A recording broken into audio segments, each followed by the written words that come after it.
Good morning, everyone. Today we are reviving the chapter Why Do We Fall Ill?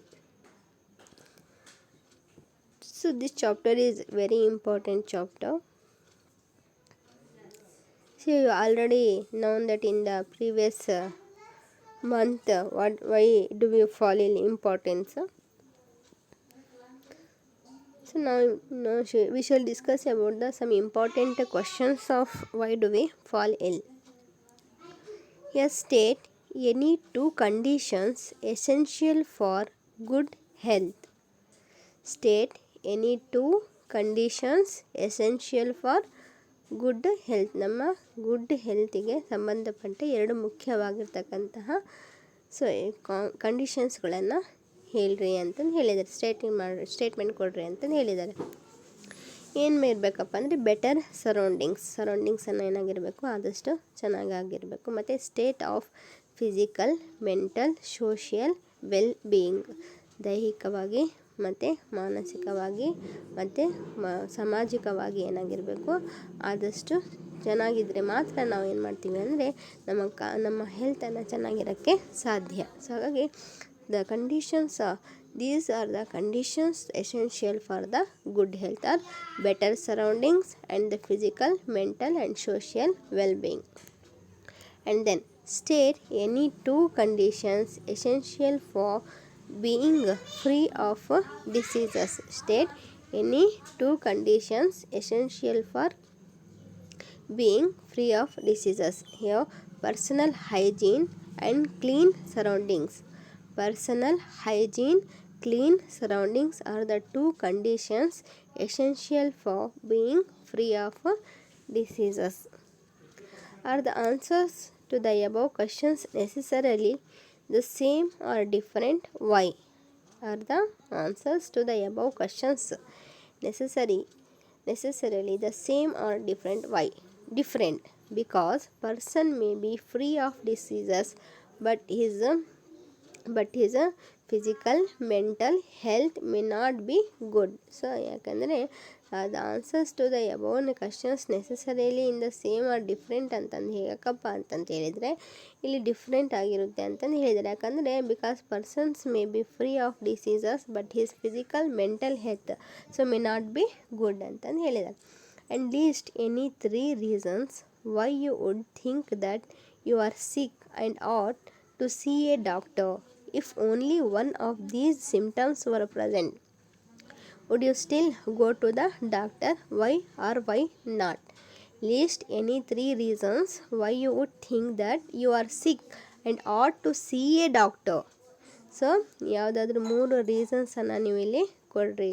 So ಇವಾಗ ನೀವು doctor ಹತ್ರ ನೀವು ಹೋಗ್ತೀರಾ, ನಿಮಗೆ ಏನಾದರೂ ಪ್ರಾಬ್ಲಮ್ಸನ್ನು ನೀವು ಹೇಳ್ಕೊಳ್ತೀರಾ.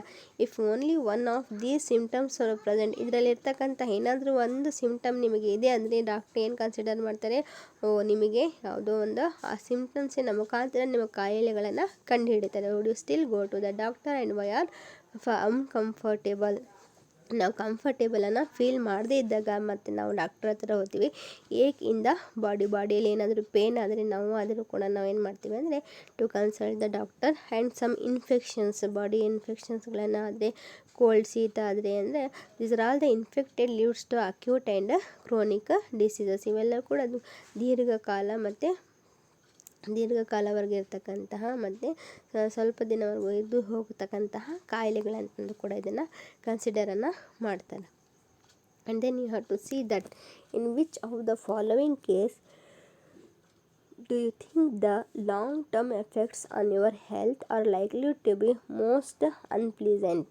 In which of the following case do you think the long-term effects on your health? ಇಲ್ಲಿ ಕೊಟ್ಟಿರ್ತಕ್ಕಂತಹ ಏನು ಒಂದು ಕಾಯಿಲೆಗಳನ್ನು ಇದ್ದಾವೆ, ಸೊ ಇದರಲ್ಲಿ ಯಾವುದು ನಿಮಗೆ ಲಾಂಗ್ ಟರ್ಮ್ ಎಫೆಕ್ಟ್ ಕೊಡ್ತಕ್ಕಂತಹ ಕಾಯಿಲೆಗಳು, which your health are likely to be most unpleasants. You get jaundice, you get lice, you get acne. Why? So long term effects are from jaundice. So long term ಎಫೆಕ್ಟನ್ನು ಕೊಡ್ತಕ್ಕಂತಹ ಒಂದು disease ಯಾವುದು ಇದರಲ್ಲಿ jaundice ಅಂತಕ್ಕಂಥದ್ದು ನಿಮಗೆ ಗೊತ್ತು. ಇಲ್ಲಿ jaundice, white jaundice ಮತ್ತು ಇದನ್ನು ವೈಟ್ ಮತ್ತು ಯೆಲ್ಲೋ ಕಲರ್ ಆಗಿರ್ತಕ್ಕಂತಹ ಜಾಂಡೀಸ್ ಎರಡು ರೀತಿಯಾಗಿರ್ತಕ್ಕಂತಹ ಇದು ಇರುತ್ತೆ.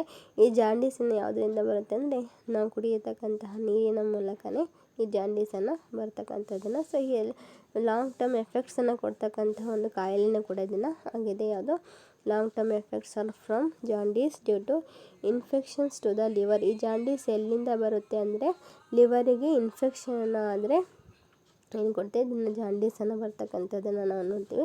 And reduces the metabolic activation. ಮತ್ತು ಅದನ್ನು ಏನು ರೆಡ್ಯೂಸ್ ಮಾಡುತ್ತೆ ಅಂದರೆ ನಮ್ಮ ಪಚಯಕ್ರಿಯೆ ದೇಹದಲ್ಲಿ ಆಗ್ತಕ್ಕಂತಹ ಏನು ಒಂದು ಮೆಟಬಾಲಿಕ್ ಆ್ಯಕ್ಟಿವೇಶನನ್ನು ಇರುತ್ತೆ, ಸೊ ಅದನ್ನೇನು ಮಾಡುತ್ತೆ ಆದಷ್ಟು ಕಡಿಮೆಯಾಗಿ ಮಾಡ್ತಕ್ಕಂಥದ್ದನ್ನು ನಾವು ನೋಡ್ತೀವಿ. So it's causes the infections to the liver and reduces the metabolic activation. And then so why are we normally advised to take bland and nourishing food when we are sick? Why are we normally advised to take bland and nourishing food when we are sick? ನೀವೇನಾದರೂ ಸುಸ್ತಾದಾಗ ಏನಾದರೂ ಆದಾಗ normal ಆಗಿ behave ಮಾಡಬೇಕಂದ್ರೆ ನಿಮಗೇನು ಮಾಡ್ತೀವಿ, ಒಳ್ಳೆ nutrition ಆಗಿರ್ತಕ್ಕಂಥ ಆಹಾರವನ್ನು ಪಡ್ಕೋಬೇಕು ಅಂತಂದು ಇಲ್ಲಿ ನಾವು ಅಡ್ವೈಸನ್ನು ಡಾಕ್ಟರ್ಸ್ಗಳನ್ನು ಮಾಡ್ತಾರೆ. ಯಾಕೆ ಅಂತಕ್ಕಂಥದ್ದನ್ನ ಇಲ್ಲಿ ಪ್ರಶ್ನೆಯನ್ನು ಕೇಳಿದ್ದಾರೆ. Here to increase and balance the nutrition. So ಇದರಿಂದ ಏನಾಗುತ್ತೆ ಅಂದರೆ ನಾವು ಒಳ್ಳೆಯದಾಗಿರ್ತಕ್ಕಂಥ ನರಿಶ್ಮೆಂಟ್ ಆಗಿರ್ತಕ್ಕಂಥ ಆಹಾರದಿಂದ ತೆಗೆಯೋದ್ರಿಂದ ಸೊ ಇದನ್ನು ಏನಾಗುತ್ತೆ it's can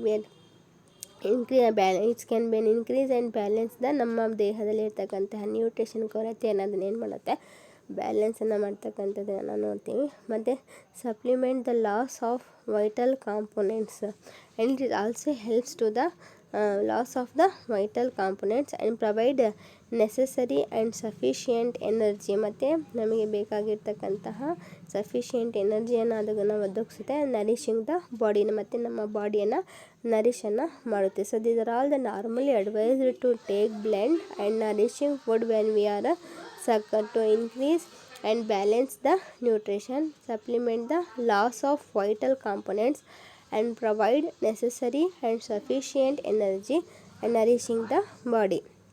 And then what are the different means by which infection diseases are spread?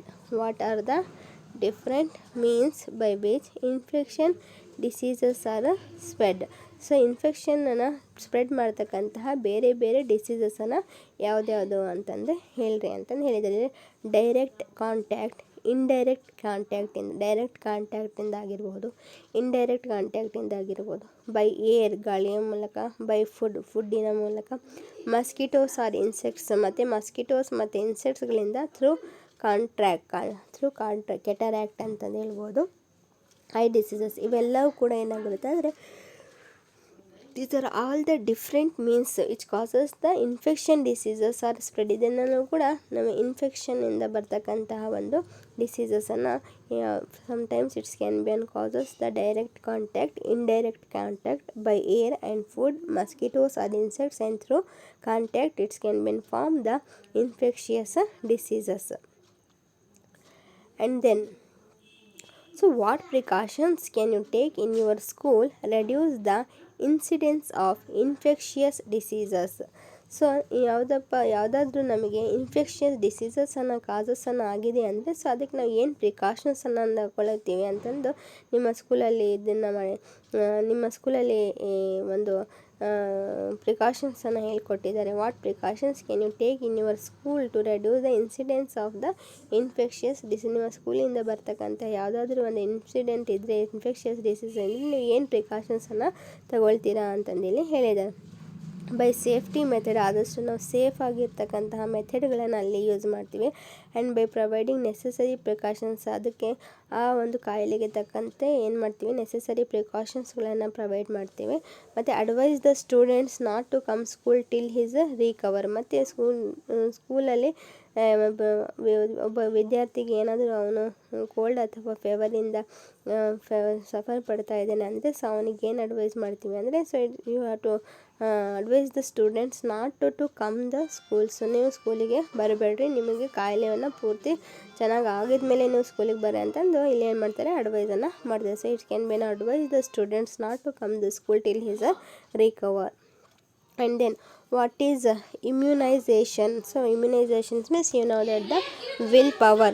So willpower means immunization. So it is a process of giving strength to fight against the diseases. It is a process of giving strength to fight against the disease. ನಮ್ಮ ಬಾಡಿಯಲ್ಲಿ antibiotic ಅಂದರೆ ಆ್ಯಂಟಿಬಾಡೀಸ್ಗಳನ್ನು ಇರ್ತವೆ. So ಅದನ್ನು ಏನು ಮಾಡುತ್ತೆ ಅಂದರೆ, so ಯಾವುದಾದ್ರೂ microbial infection, ಯಾವುದಾದ್ರೂ ಮೈಕ್ರೋಬ್ಸಿಂದ ನಮಗೇನಾದರೂ ಇನ್ಫೆಕ್ಷನನ್ನು ಆದರೆ ಅದ್ರ ಜೊತೆ ಅದನ್ನು ಫೈಟ್ ಮಾಡಿ ಓಡಾಡಿ ಅದನ್ನು ಸಾಧಿಸಿ ನಮ್ಮನ್ನು ಏನು ಮಾಡುತ್ತೆ, ಅದನ್ನು ಪ್ರೊಟೆಕ್ಷನನ್ನು ಕೊಡ್ತಕ್ಕಂಥ ಇದನ್ನೇ ನಾವು ಇಟ್ ಇಸ್ ಅ ಪ್ರೋಸೆಸ್ ನಮಗೆ ಸ್ಟ್ರೆಂತನ್ನು ಕೊಡುತ್ತೆ. It is the process of giving strength to fight against the diseases causing ಮೈಕ್ರೋಬ್ಸಿಂದ ಕಾಸ್ ಆಗ್ತಕ್ಕಂತಹ ಏನು ಡಿಸೀಸಸನ್ನು ಇದೆಯೋ, ಸೊ ಅದನ್ನು ಫೈಟ್ ಮಾಡಿ ಅದನ್ನು ಕಿಲ್ ಮಾಡಿ ನಮಗೆ ಸ್ಟ್ರೆಂತನ್ನು ಕೊಡ್ತಕ್ಕಂಥದ್ದನ್ನು. And it's can be develop the antibodies in the body. It's acts like an antibodies. ಇದನ್ನು ಆ್ಯಂಟಿಬಾಡಿ ಥರ ಆ್ಯಕ್ಟ್ ಮಾಡಿ and due to vaccination like that the vaccination, ಇದನ್ನು ವ್ಯಾಕ್ಸಿನ್ ಥರ ಅದನ್ನು ವರ್ಕ್ ಮಾಡಿ ನಮಗೇನು ಮಾಡುತ್ತೆ, ಇದನ್ನು ಪ್ರೊಟೆಕ್ಷನನ್ನು ಕೊಡ್ತಕ್ಕಂಥದ್ದನ್ನು ನಾವು ನೋಡಿ. It's fight against the foreign bodies ಅಂದರೆ ಫಾರಿನ್ ಬಾಡೀಸ್ ಅಂದರೆ ಹೊರ ಮೈಕ್ರೋಬ್ಸ್, ಹೊರಗಡೆಯಿಂದ ಬರ್ತಕ್ಕಂತಹ ಏನು ಮೈಕ್ರೋಬ್ಸನ್ನು ಇದೆಯೋ, ಸೊ ಆ ಮೈಕ್ರೋಬ್ಸ್ ಜೊತೆ ಅದನ್ನು ಫೈಟ್ ಮಾಡಿ ಕಿಲ್ ಮಾಡಿ, ಸೊ ಅದಕ್ಕೆ ಏನು ಮಾಡುತ್ತೆ, ನಮಗೆ ಅದನ್ನು ಪ್ರೊಟೆಕ್ಷನನ್ನು ಕೊಡ್ತಕ್ಕಂಥದ್ದನ್ನು ನಾವು ನೋಡ್ತೀವಿ. ಸೊ ಅದನ್ನೇ ನಾವು ಇಮ್ಯುನೈಸೇಷನ್ ಅಂತಂದು ಕರಿತೀವಿ. And then so what are the immunization programs available? The nearest health centers in your locality of which these diseases are the major health problems in your area. What are the immunization programs available at the nearest health center in your locality of which these diseases are the major health problems in your area? They are vaccination, education about the diseases. Vaccination ಮತ್ತು ಆ diseases ಬಗ್ಗೆ ಅರಿವನ್ನು ಮೂಡಿಸ್ತಕ್ಕಂತಹದನ್ನು. So it's gives the vaccination and education about the diseases are the immunity programs available at the nearest health centres in your locality of which these diseases are the major health problems in your area.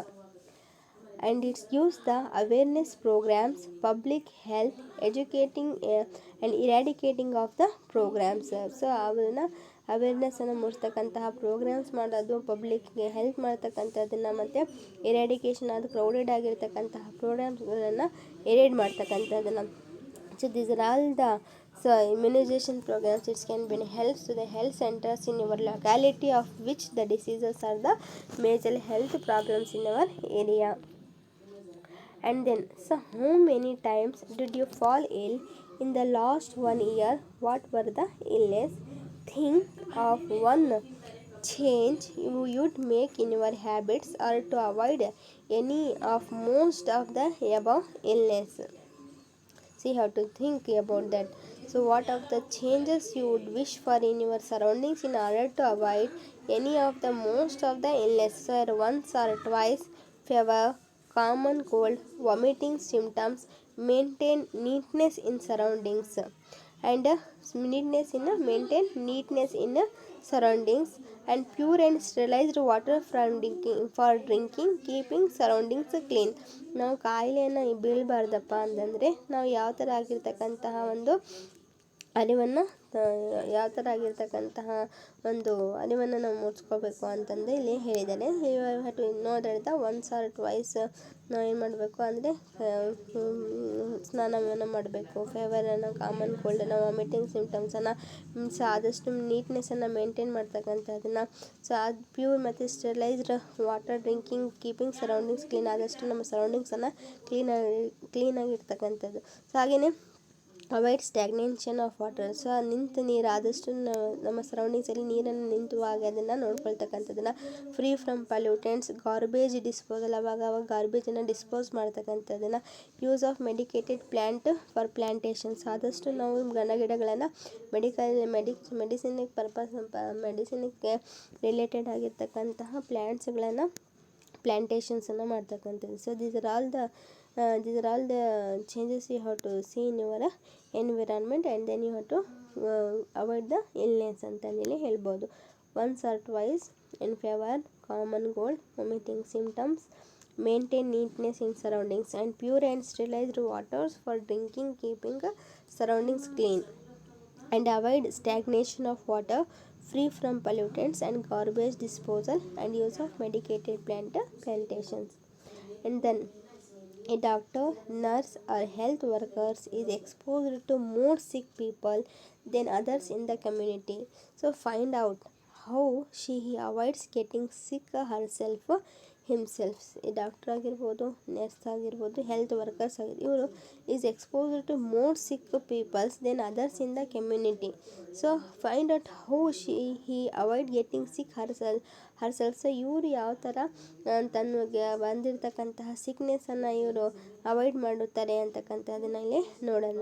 By taking immunity medicines periodically as per advice. So ಅಡ್ವೈಸಿಗೆ ಅವರು ಏನು ಅಡ್ವೈಸನ್ನು ಕೊಡ್ತಾರೋ ಆ ಅಡ್ವೈಸಿಗೆ ತಕ್ಕಂತೆ ನಾವು ಏನು ಮಾಡ್ತೀವಿ ಅಂದರೆ immunity medicines you have to by taking the immunity medicines periodically as per advice and use of sanitisers, antimicrobial, antiviral and fungal applicants. Doctor ಆಗಿರ್ಬೋದು, ನರ್ಸ್ ಆಗಿರ್ಬೋದು, health workers is expose to more sick peoples then others in the community. ಇವರನ್ನು ಏನು ಮಾಡ್ತಾರೆ, ಅಡ್ವೈಸನ್ನು ಮಾಡ್ತಾರೆ. ಆದಷ್ಟು ನೀವು ಏನು ಮಾಡಬೇಕಂದ್ರೆ ಹೆಲ್ದಿ ಆಗಿರ್ಬೇಕಂದ್ರೆ ಇವೆಲ್ಲವೂ ಕೂಡ ನೀವು ಫಾಲೋ ಅಪನ್ನು ಮಾಡಬೇಕು ಅಂತಕ್ಕಂಥದ್ದನ್ನು. And find out how he avoids getting sick herself and himself. So ಯಾವ ಥರ ಅವರು ಅವಾಯ್ಡನ್ನು ಮಾಡ್ತಾರೆ ಅಂತಂದರೆ by taking immunity medicines periodically as per advice, use of ಸ್ಯಾನಿಟೈಸರ್ಸ್ಗಳನ್ನು ಯೂಸ್ ಮಾಡೋದು, ಆ್ಯಂಟಿಮೈಕ್ರೋಬಿಯಲ್, ಆ್ಯಂಟಿವೈರಲ್ ಮತ್ತು ಫಂಗಲ್ ಅಪ್ಲಿಕೇಟ್ಸ್ ರಿಲೇಟೆಡ್ ಆಗಿರ್ತಕ್ಕಂತಹ ಮೆಡಿಸಿನ್ಸ್ಗಳನ್ನು ಯೂಸ್ ಮಾಡೋದ್ರಿಂದ. And then so conduct a survey in your neighborhood to find out what the 3 most common diseases are. Suggest 3 steps that you could be taken by your local authorities to bring down the incidence of these diseases. They are fever, cholera, headache, common cold, remedies and controlling agents to overcome these effects. Fever ಆಗಿರ್ಬೋದು, cholera ಅಂದರೆ ವಾಂತಿ ಭೇದಿ ಆಗಿರ್ಬೋದು, headache ಆಗಿರ್ಬೋದು, common cold.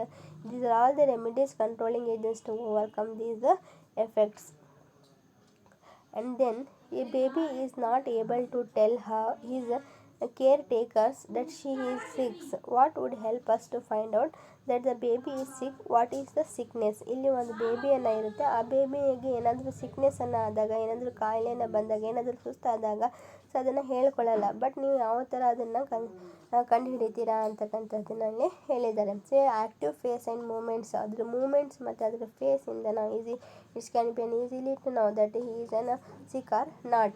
And crying, screaming, rashes on the skin, drowsiness, identification of the symptoms. ಅದಕ್ಕೇನಾದರೂ ಕೆಲವೊಂದು ಸಿಮ್ಟಮ್ಸ್ಗಳ ಮೂಲಕ, ಟೆಂಪರೇಚರ್ ಮತ್ತು ಬಾಡಿ ಟೆಂಪರೇಚರಿನ ಮೂಲಕ, ಏನಾದರೂ ಲೂಸ್ ಮೋಷನ್ಸ್ ಆದರೆ, and these are the symptoms it's can be an help the sickness. ಇವೆಲ್ಲವೂ ಕೂಡ ಸಿಮ್ಟಮ್ಸನ್ನು ನಮಗೆ ಏನು ಮಾಡುತ್ತೆ, ಸೊ ನಮಗೆ ಹೇಳ್ಕೊಡುತ್ತೆ. So help the sickness of the body. So ಈ ಬಾಡಿಯಲ್ಲಿ ಸಿಕ್ನೆಸ್ಸನ್ನು ಇದೆ ಅಂತಕ್ಕಂಥದ್ದನ್ನು ಈ ಒಂದು ಸಿಮ್ಟಮ್ಸನ್ನು ನಾವು ಗುರ್ತಿಡಿತೀವಿ. ಸೊ ಹಾಗಾಗಿ ಆ್ಯಕ್ಟಿವ್ ಫೇಸ್ ಆ್ಯಂಡ್ ಮೂಮೆಂಟ್ಸ್ ಆಗಿರ್ಬೋದು, ಕ್ರೈಯಿಂಗ್, ಸ್ಕ್ರೀಮಿಂಗ್ ಆಗಿರ್ಬೋದು, ರ್ಯಾಷಸ್ ಆ್ಯಂಡ್ ಸ್ಕಿನ್ ಆಗಿರ್ಬೋದು, ಡ್ರೌಸಿನೆಸ್ ಆಗಿರ್ಬೋದು, identification of symptoms, temperatures, loose motions and the symptoms helps in the sickness of the body.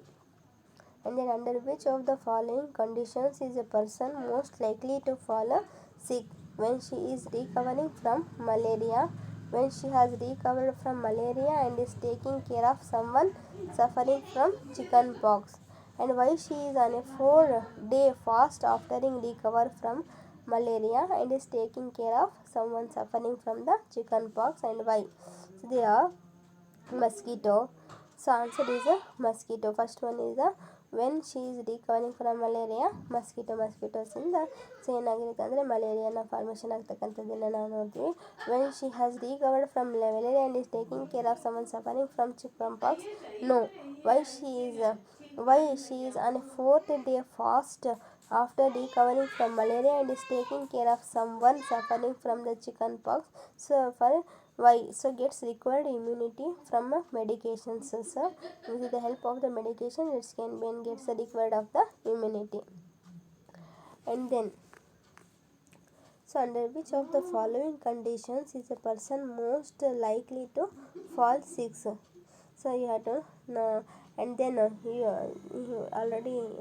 have already told that in the previous question. So now next one is the under which of the following conditions are you most likely to fall sick? So when you are talking examinations, when you have traveled by bus and train for 2 days, when your friend is suffering from measles. Here the question is when your friend is suffering from SLS, so it can be and the person conditions are most likely to fall sicks. ಇದರಲ್ಲಿ ಕೊಟ್ಟಿರ್ತಕ್ಕಂತಹ ಏನು 3 ಅಂಶಗಳನ್ನು ಇದೆಯಾ. So ಇದರಲ್ಲಿ ನಿಮಗೆ examination ಇದ್ದಾಗ ನೀವು ಸಿಕ್ಕಾಗ್ತೀರಾ ಅಥವಾ ಟ್ರಾವೆಲ್ ಮಾಡೋದ್ರಿಂದ ಸಿಕ್ಕಾಗ್ತೀವಿ ಅಥವಾ ನಿಮ್ಮ ಫ್ರೆಂಡ್ಸಿಂದಲೇ ಮೆಸೆಲಿಸಿಂದ ಸಫರ್ ಪಡೆದಾಗ ಅಂತಂದರೆ ಇಲ್ಲಿ when you friends is suffering from the measles. So here the conditions are most likely to fall sick ಅಂತಂದು ಹೇಳ್ಬೋದು.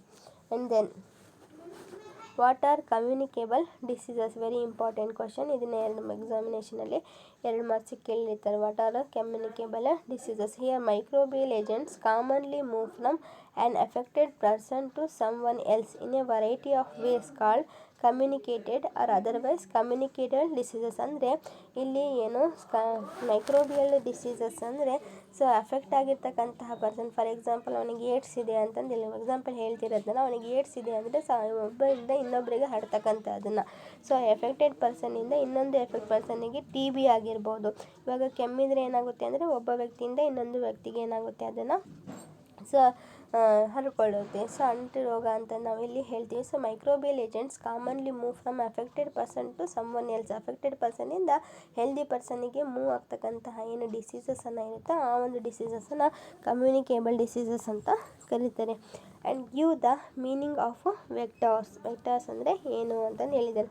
Animals carry the infecting agents and from a silk person to another potential host the intermediaries and are called vectors. Vectors ಅಂದರೆ animals carry the infecting agents from a silk person to another potential host, thus the intermediaries are called vectors. And give the other name for brain fever. Brain ಫೀವರ್ಗೆ ಇದನ್ನು 1 marks ಪ್ರಶ್ನೆಯನ್ನು ಕೇಳಿದ್ದಾರೆ. So what are the another name of brain fever ಅಥವಾ give the other name of for brain fever. Japanese encephalitis is the another name of the brain fever. Brain ಫೀವರ್ನಿಂದ ಇನ್ನೊಂದು ಹೆಸರು Japanese encephalitis. And what do you mean by inflammation? ಇಲ್ಲಿ inflammation ಅಂದರೆ ಏನು ಅಂತಂದು ಹೇಳಿದ್ದಾರೆ. An active immune system recruits many cells to the affected tissue and kill off diseases causing microbes, and requirement process is called inflammation. Inflammation means an active immune system recruits many cells to the affected tissues and kill the diseases causing microbes. So that's why it is called it as an inflammation. Active immune system ಅನ್ನು ಏನಿರುತ್ತೋ ಅದನ್ನು ಏನಾಗುತ್ತೆ ಅಂದರೆ many cells of the affected tissues ಏನು tissues means ಇಲ್ಲ group of cells is called it as a tissues. It can be kill of the diseases causing microbes. Microbes ಇಂದ cause ಆಗ್ತಕ್ಕಂತಹ ಏನು diseases ಏನಿರುತ್ತೋ ಸೊ ಅದನ್ನು ಕಿಲ್ ಆಗ್ತಕ್ಕಂಥದ್ದನ್ನು this requirement process is called inflammation. ಆ ಒಂದು requirement ಪ್ರೊಸೆಸನ್ನು ಇನ್ಫ್ಲಮೇಷನ್ ಅಂತ ಕರಿತೀವಿ. So an active immune system recruits many cells to the affected tissues to kill off disease causing microbes. This requirement process is called inflammation. And explain HIV and AIDS. HIV ಮತ್ತು AIDS ಅಂದರೆ ಏನು ಅಂತಂದರೆ explain ಮಾಡಿರಿ ಅಂತಂದೇಳಿ ಹೇಳಿದ್ದಾರೆ. Human immuno deficiency virus ಅಂತ ನಾವಿಲ್ಲಿ HIV ಅನ್ನು ಪಾಸಿಟಿವ್ ಆದರೆ ಅದರಿಂದ ಏನಾಗುತ್ತೆ ಏಡ್ಸನ್ನು ಬರುತ್ತೆ ಅಂತಂದು ಹೇಳ್ತಾರೆ. AIDS means acquired immuno deficiency syndrome ಅಂತ. AIDS means acquired immuno deficiency syndrome. Okay dear students, today we shall complete the chapter why do we fall ill. Next we shall discuss about the another chapter. Okay, thank you.